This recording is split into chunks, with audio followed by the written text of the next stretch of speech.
Hi there, it's day 13 of Reinvent Your Career in 30-Day Challenge. And today we're going to talk more about LinkedIn. This is the second day that we're going to talk about LinkedIn. And today we're going to talk about how you create your professional profile on LinkedIn. The key thing is LinkedIn has multiple plans.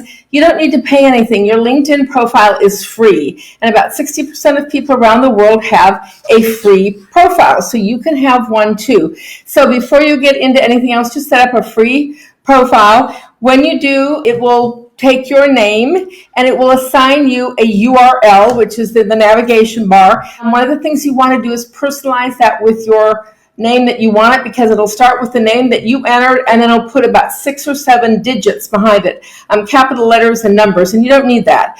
And if there are other people who have your name, then you add a qualifier. You can add your middle name, you could add hyphens between your first name, middle initial, last name. You could add a degree like a PMP or an MBA or RN or PhD, whatever it is, so that you have a unique URL for LinkedIn that is identified and that matches your professional name. Well, a couple of days ago, we talked about building your professional name. You should have your LinkedIn page with a similar professional name, because you want your resume, your LinkedIn profile, your email address, any websites to all have this consistent brand name. You are a brand, and your name has to be consistent across all of your platforms.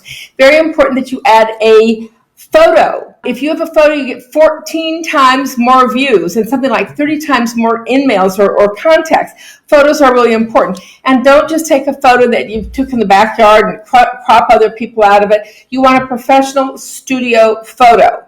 It's very important. People don't let you put in a photo on your resume because it's considered unfair hiring practices. But you can put a photo on your LinkedIn page, and that's the one thing that the people will spend the most time is going to be looking at your photo. So it's really important you have a professional studio photo. You can go to any, like Target, you can go to Walmart, call them up and tell them you want a professional corporate or resume photo. You don't want the package with the the little wallet things and all that. No, you don't want a photo package. You just want a digital photo that they're going to either give to you on a flash drive or on a CD, or they're going to upload and you're going to be able to download it from some kind of a site. So you want a professional photo in a suit, in your professional attire, and they're going to give you background choices. You might want to have one photo with a light background, another with a dark background, but generally you want a headshot. While you're doing the photo shoot, think of all the uses that you're going to have for your photo in the future. And you might want to have one from your abdomen up. So you might want to have a larger one that you can use for other purposes. But you want a good studio photo with a white or light or neutral background. Very important. You want to crop it so you see, let me see right here, about how much you see of me, starting with like collarbones to a couple inches above my head. You don't want it squished in so your head is cut off, and you don't want it way back here so you're seeing your tummy. You want a nice cameo of your face, taking up almost the whole image, round image in your LinkedIn profile. Then you have to write a headline, and the headline should be your branding statement. It is important keywords. You have 120 characters. So you want to talk about, and these are going to be search terms that a recruiter is going to search for. So you want to talk about what you do for people, your profession, and it can be doesn't need to be a sentence. It can be in little snippets of information. It could be a senior leader in HR, and then you can have some bars, and then you can talk PMP/MBA, certified SHRM, whatever it is that you want, some key terms that somebody who would be looking for someone like you is going to enter into a search engine and they're going to find you. So you have 120 characters. So use them very wisely. Do not put unemployed looking for work. Do not put self-motivated and all that soft skills. Tell exactly what your career, your profession, your certifications, list hard skills that they're going to be able to search for you on. And they're going to tell you in just those 120 characters if this is the right person for them or not. Then you want an about section. The about section is 2,000 characters, and some people can use a narrative style. I think, remember, you're looking at that search engine. You're looking for things that are going, and you want your LinkedIn page to mirror your resume whenever possible. So you're going to restate your career objective, talking, saying what you do. I help companies do this, or I help my employer, I help IBM do this, this, and this. And you talk about the achievements that you can make for the employer. Talk to the employer who's looking for you and tell them what I can do for you, Mr. Employer. I can drive marketing excellence, new product development, to generate revenue, maintain customers, grow profitability, and innovate new products and programs. So talk to the employer who's looking at this and tell him what you can do for him. And you have 2,000 characters, so that's a 1 or 2 long, good-sized paragraphs. And people don't read long paragraphs, so cut every paragraph up into 1, 2, or 3 sentences, so it's easy to kind of go from paragraph to paragraph. I've seen, about sections that long, you can't read it. So make sure you cut it into small paragraphs and that you have a summary of credentials. Remember the resume, we talked about building a summary of credentials, your bulleted list of hard data. Well, just copy that right over into your about section so that all those keywords and key skills are there. Because remember, recruiters only spending a few seconds looking at it. They need to find all the information easy to find. The next section is generally your employment section. And there you're going to list employers and you're going to put in dates. LinkedIn prompts you to put in the month and the year. I personally don't like the year, the month, unless it's relatively recent if you're a new college grad. I've got 35 years of work experience. I can't remember when what day I started to work, or month I started to work for Johnson & Johnson 30 years ago. It's like, and when you're writing a resume, you want to eliminate as much as you can so the important stuff stands out. You don't want a lot of information. So I personally, when I write resumes, I like to take off the months. It's just more data. It's more words. It's confusing. If I'm looking at somebody with 10 years, what did you do 10 years ago? I don't care what month it was. I don't care if it was a 3-month void while you were doing something. Just talk to me about the big achievements. And then you want to write a short description of the company. And then you want to talk about the same things you talked about in your resume, which is your achievements. And you want to quantify them with a dollar, a number, or a percentage. So don't talk about all the responsibilities and the activities and the roles that you did. What did you achieve? I want to see that you're an achievement-oriented professional. You get things done.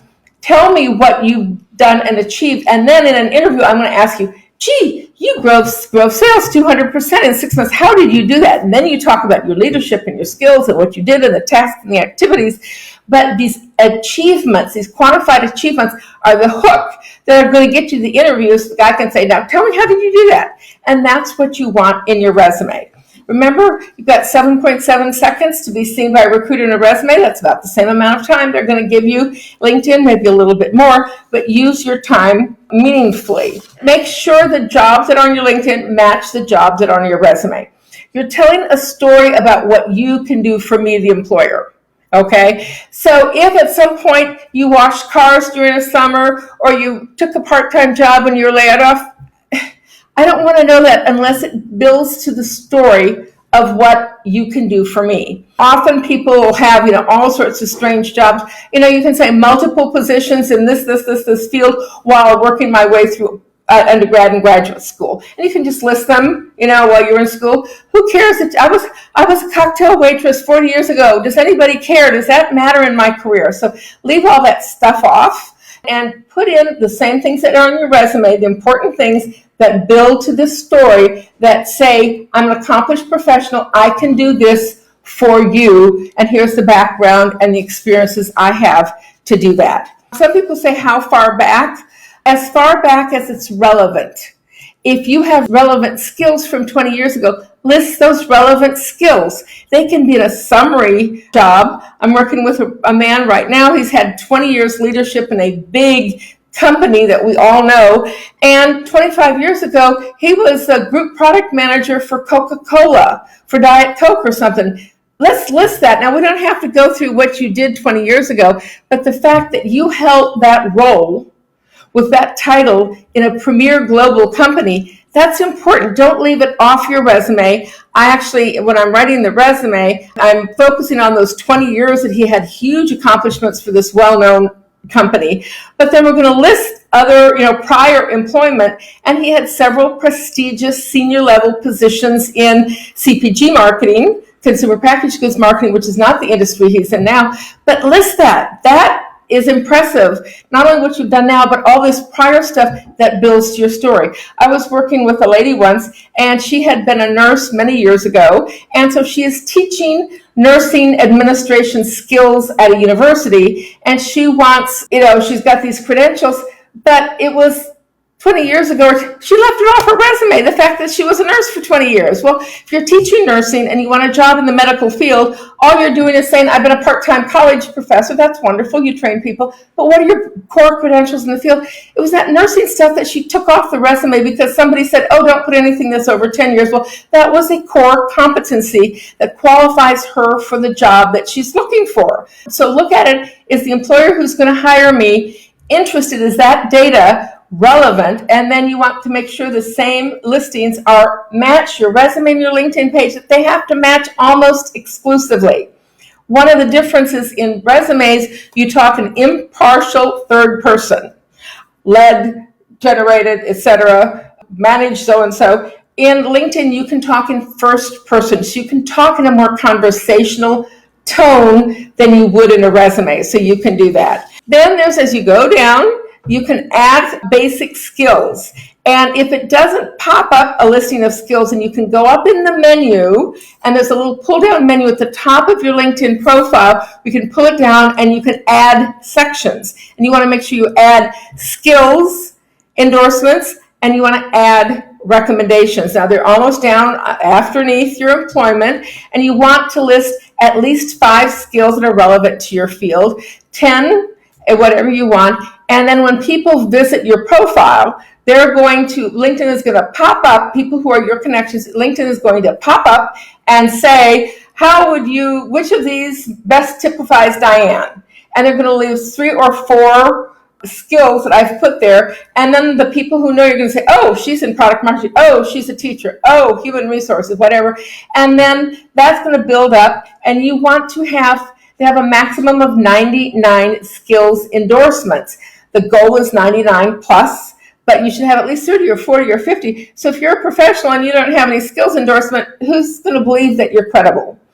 Right after that is recommendations. And these are where people will write a letter of recommendation, a sentence of recommendation. It's not like, to whom it may concern, letter, etc.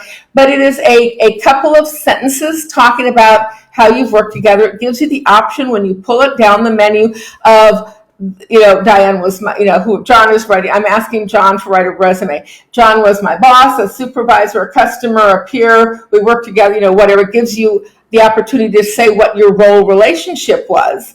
And then you want to ask for recommendations, and you want to give recommendations. There's a one for, received and given.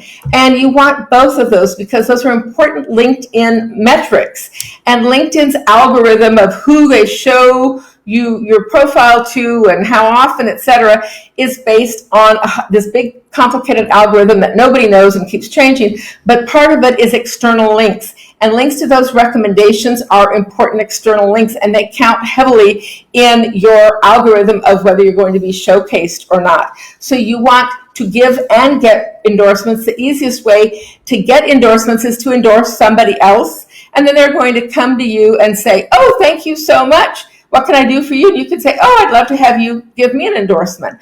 Or there's a little pencil icon, and you click on it, and then you can go through your connections, and you can then send somebody a little invite saying, would you write me a recommendation?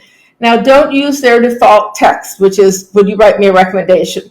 Use a default text that simplifies the role and say, would you take just a moment or 2 of your time, click this link, and write a sentence 2 or 3 about how we've worked together in the past. Because people are going to put it off because they're going to think, oh, I've got to do a letter of recommendation, and it's going to be so much work. When did she work for me? And I can't remember what was her title and what were the, no, you don't have to do that. You just say, hey, Diane was a superb professional. She worked for me for 3 years. I would hire her back in an instant. I found her to be this.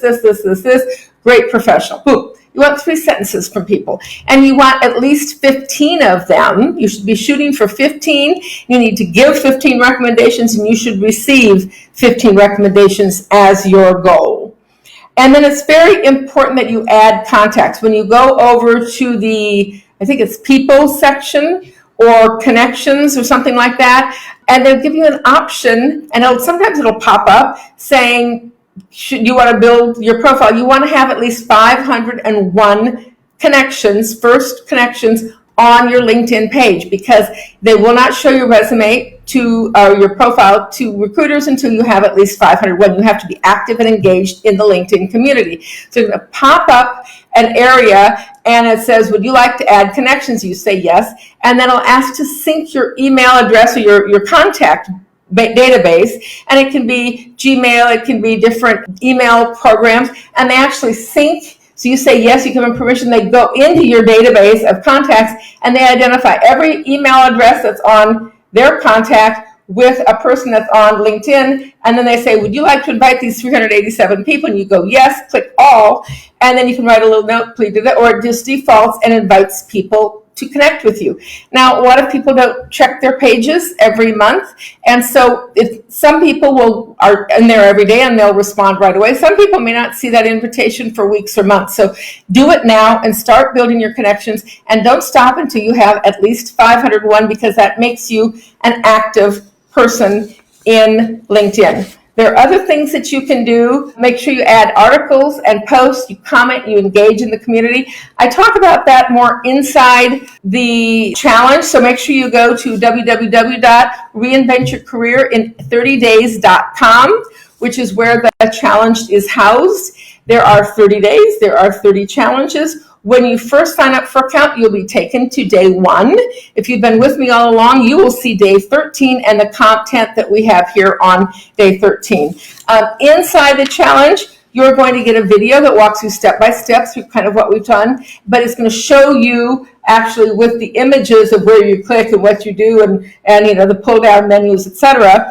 But also, I am giving you a downloadable guide on how to format your LinkedIn page, and that's going to show you how many characters, how many spaces, how big the images can be, what size it can be. So it's a handy formatting guide that will help you format your LinkedIn page correctly. When you've done all of that, I encourage you to go to my homepage, www.dianehuth.com, because I've got lots more free gifts for you there. This is Diane, the career coach, and I'm wishing you career success. I will see you inside the challenge. Click and let's go into the challenge. Bye-bye.